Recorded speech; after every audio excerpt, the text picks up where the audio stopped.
Chers frères et sœurs, bonjour. J'espère que vous allez bien et demandons au Seigneur qu'il la soit ainsi.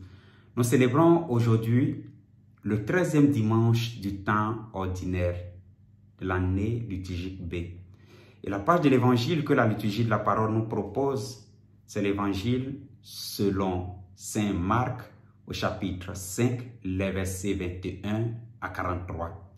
Je ne vais pas lire la page de l'évangile avec vous actuellement, mais j'aimerais nous inviter à prendre notre Bible, à l'ouvrir au chapitre 5 de l'évangile de Marc et de commencer à le lire à partir du verset 21 jusqu'au verset 43. Dans cette page de l'évangile, il est question de deux miracles que Jésus a réalisés sur deux femmes. Jésus avait traversé le lac, il était au bord du lac avec assez de personnes, avec les gens autour de lui. Et en ce moment-là, Jaïre, qui était un des chefs de la synagogue, s'approche, il se met à ses pieds et lui dit, « Seigneur, viens vite chez moi pour guérir ma fille parce qu'elle est très malade. » Jésus lui dit, « Allons, guéris ta fille. » Pendant le cheminement, une femme qui souffrait de perte de sang depuis 12 ans disait en son intérieur, « Si j'arrive à toucher le pan de son manteau, je serai guéri. » Elle s'approche, elle touche le pan du manteau de Jésus et elle est guérie. Mais Jésus se rend compte qu'une force a sorti de lui. Alors il demande, qui m'a touché? Et les disciples qui vont lui dire, mais écoute, tu vois qu'il y a beaucoup de monde. Tu ne peux pas nous demander qui t'a touché.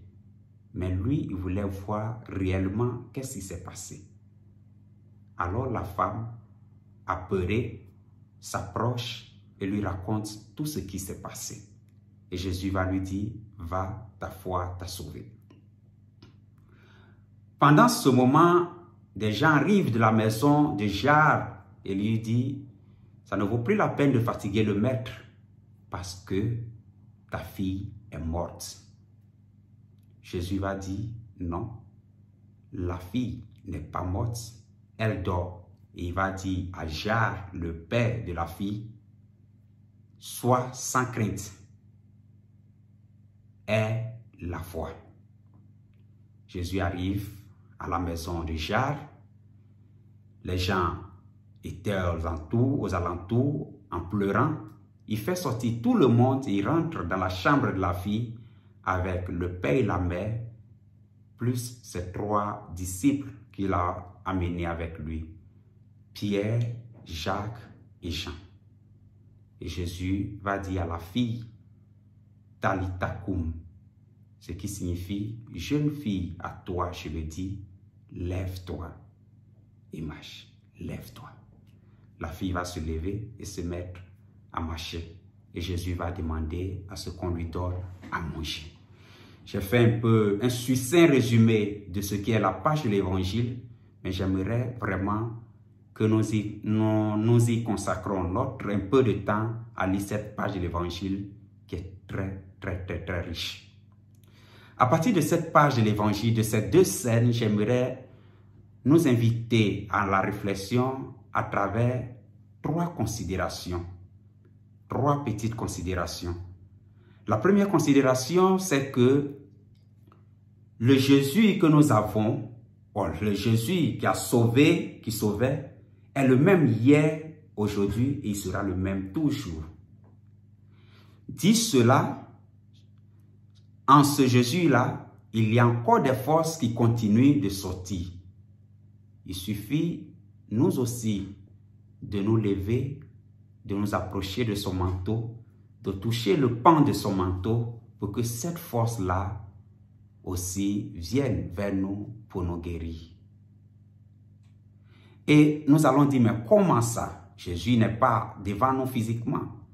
Il le fait à travers le ministère de l'Église. Il le fait à travers sa parole la parole de Dieu, il le fait à travers les sacrements. Le catéchisme de l'Église catholique, en son numéro 1116, nous dit, et permettez-moi de le lire, que les sacrements sont des forces qui sortent du corps du Christ, toujours vivant et vivifiant. Les sacrements sont une action de l'Esprit Saint qui est à l'œuvre dans son corps, qui est l'Église. C'est tout. Sacrement. L'invitation, la première invitation que je nous ferai, c'est celle-là. D'aimer l'Église. D'aimer l'Église. La deuxième invitation, d'aimer la parole de Dieu, de nous nourrir de la parole de Dieu. Ayons un peu de temps pour la parole de Dieu. La troisième invitation, toujours en ce premier point, c'est de fréquenter les sacrements. Sacrement du baptême pour ceux qui ne sont pas encore baptisés. Les sacrements de la réconciliation, la confession. Quelquefois, nous peinons un peu à fréquenter ce sacrement de la réconciliation. C'est une occasion de renouveler cet amour-là pour Dieu et de fréquenter ce sacrement. Le sacrement de l'Eucharistie et tous les autres sacrements, sacrement de l'onction des malades et tous les autres sacrements. Aimer l'Église, se nourrir de la parole de Dieu, fréquenter les sacrements. Parce que de Jésus, la force, et une force continue de sortir de Jésus, du corps de Jésus, et se transmet à partir de l'Église, le ministère de l'Église, à travers la parole de Dieu et à travers les sacrements. La deuxième considération que j'aimerais nous faire serait un peu une condition pour que cette force de Jésus, cette force qui sort de Jésus là, aussi réalise son effet concret avec nous. Nous avons vu que dans la page de l'Évangile, la femme qui avait les pertes de sang a été guérie à la base de sa foi. La petite fille, la fille de Jair, a été guérie à la base de la foi de son père. Notre Dieu n'est pas un magicien. Jésus n'est pas un magicien. Jésus a besoin de notre foi. C'est notre foi, notre adhésion à Jésus qui fait que l'effet de ce qu'il va faire se réalisera en nous. C'est vrai, j'ouvre une parenthèse, je ne veux pas être catégorique. Il y a la grâce de Dieu qui surpasse tout. Ça aussi, oui. Mais l'invitation, c'est d'avoir cette confiance pleine-là en Jésus. La foi, notre foi. Jésus veut nous dire aussi à nous, lève-toi, comme il a dit à la petite fille. Mais il a besoin de notre foi. Saint Augustin dira que Dieu qui t'a créé sans toi ne peut pas te sauver sans toi. Jésus veut faire encore des miracles dans notre vie, mais il a besoin de notre foi. Il a besoin de notre collaboration parce qu'il respecte notre liberté. Et là où nous ne le laissons pas entrer, malheureusement, il sera triste, mais il va se mettre à la porte, il ne va pas rentrer. Sa grâce n'a pas de limite, sa miséricorde n'a pas de limite, mais aussi il est très respectueux de nous et il a besoin de notre adhésion. La troisième et la dernière considération que j'aimerais faire, que notre Dieu, toujours à la lumière de la page de l'Évangile et aussi de la première lecture d'aujourd'hui qui est du livre de la sagesse, je voudrais nous inviter à faire cette considération-là, que notre Dieu n'est pas le Dieu des morts, il est le Dieu des vivants. Dans le livre de la sagesse, dans la première lecture d'aujourd'hui, en citant le livre de la Genèse, l'auteur du livre de la sagesse nous fait comprendre que Dieu n'est pas l'auteur de la mort. L'auteur de la mort, c'est le malin, c'est le diable. Dieu, notre Dieu, est un Dieu d'amour, est un Dieu de la vie. Notre Dieu donne la vie. Et c'est la même chose qui va se réaliser dans la page de l'Évangile. Une maladie, la maladie de la femme, pendant 12 ans, elle a gaspillé tout ce qu'elle avait sans gain de cause, et la mort. Nous savons combien la maladie nous attriste aujourd'hui. La maladie nous rend tristes. Quelquefois, nous sommes obligés de dépendre d'autres personnes pour nos besoins et tout. Quelquefois, nous sommes abandonnés à nous-mêmes. Et ça nous rend tristes. Ça nous fait toucher de la main ce qui est notre faiblesse, notre limite, et plus la mort. Les lectures d'aujourd'hui ne nous donnent pas une solution de ce qui est la maladie ou la mort. Ce n'est pas magique, mais de nous approcher, de vivre ces moments-là avec foi.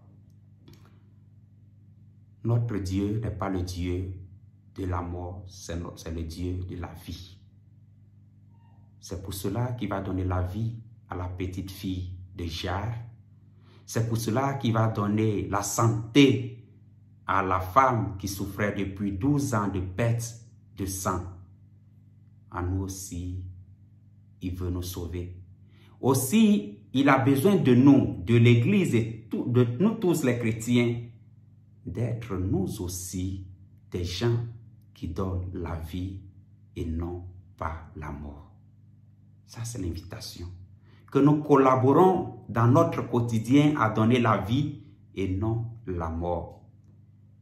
Malheureusement, aujourd'hui, il y a beaucoup de chrétiens, au moins, qui sont prêts, qui sont ceux qui sont en bas au moment des guerres, des injustices.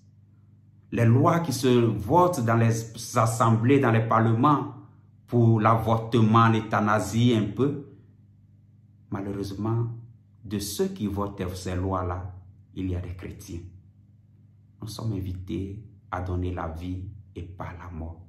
Cela signifie lutter contre l'injustice, lutter contre les guerres, lutter contre l'avortement, lutter contre l'euthanasie, lutter contre tout ce qui donne la mort.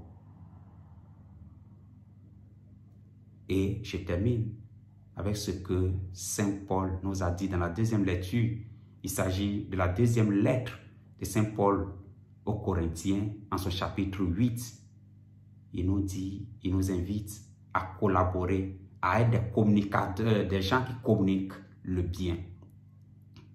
Que nous soyons, nous aussi, des gens, des communicateurs du bien. Disait Saint Louis Oriol disait, savoir voir et servir en chaque personne le Fils de l'homme, le Fils de Dieu. Que notre vie soit une perpétuelle recherche du Fils de l'homme, du Fils de Dieu dans notre prochain, en commençant par notre famille, en commençant par les indigents de nos sociétés, en commençant par la sans-voix. Que notre Mère, la Vierge Marie, et Saint Louis Oriol, par leur intercession, nous accordent ces grâces-là. Ave Marie et en avant.